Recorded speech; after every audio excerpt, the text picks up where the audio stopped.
My 10-year-old son, James, was supposed to be enjoying his after-school swim club. Instead, his classmates held his head down, pinning him to the pool's suction drain. I dove in like a madman when I saw the water blooming with a sickening crimson, but by the time I dragged him out, the brutal force of the drain had already torn his face beyond recognition. He choked up a final pool of dark blood and went completely still. The ringleader, an arrogant boy, sneered without a shred of remorse. So what? I'm a minor. The law can't touch me anyway. Besides, I couldn't stand him. Now that he's dead, nobody is in my way for first place. His father tossed a credit card at my feet with a lazy, patronizing shrug. There is $100 grand on there. That should be more than enough to buy your boy's cheap life. Grief-stricken, I demanded justice, but my wife, Audrey, held me back. They're just kids, Lucas. Our boy is already gone. Do you really want to ruin another child's entire future? My relentless crusade only managed to land the boy a brief stint in juvenile hall, a far cry from the justice my son deserved. Consumed by despair, I swallowed an entire bottle of sleeping pills by my son's grave. When I opened my eyes again, I was back on the very day I was supposed to drop James off at the pool. Instantly, I grabbed his hand and dragged him back to the car. We were going home. But even with James safe, the tragedy of the pool still unfolded. Only this time, it claimed a different boy. We had left in such a hurry that James's dry clothes were still in the locker room. I told him to wait in the car while I ran back inside, intending to also warn the facility manager about the dangerous suction drain. But the moment I stepped into the natatorium, a chorus of cruel laughter echoed off the tiled walls. Look at him. Doesn't he look like a dead fish? Move, you idiot. Why aren't you moving? Ha ha ha. 3 boys were laughing hysterically. The tallest, Mason, was stepping heavily on a patch of blue fabric underwater. Seeing that familiar shade of blue, identical to James's swimsuit, and the faint pink cloud rising in the water made my heart stop. If I hadn't known for a fact that James was sitting safely in the car, I would have collapsed right there. In my past life, Mason had targeted James because my son beat him academically, and Mason wanted to crush him in the pool too.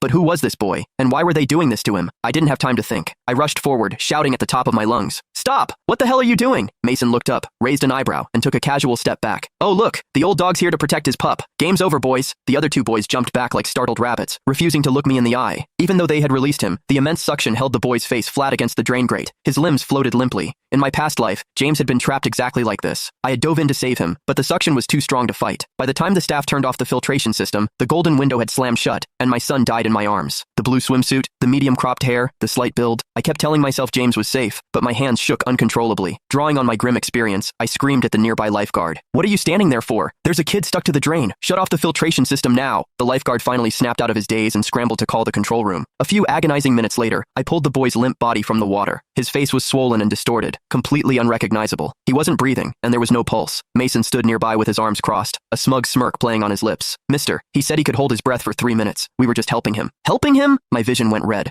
I slapped him hard across the face. You call pinning him to a drainage grate helping him? Mason clutched his cheek, glaring at me with venom. It was just a game. Who knew he'd be such a wimp? How dare you hit me? Do you know who my mother is? She'll destroy your whole family. I knew exactly who his mother was, and it only made me want to tear that arrogant look off his face. His mother had married a useless parasite named Richard, and together, they had raised this little monster. A game?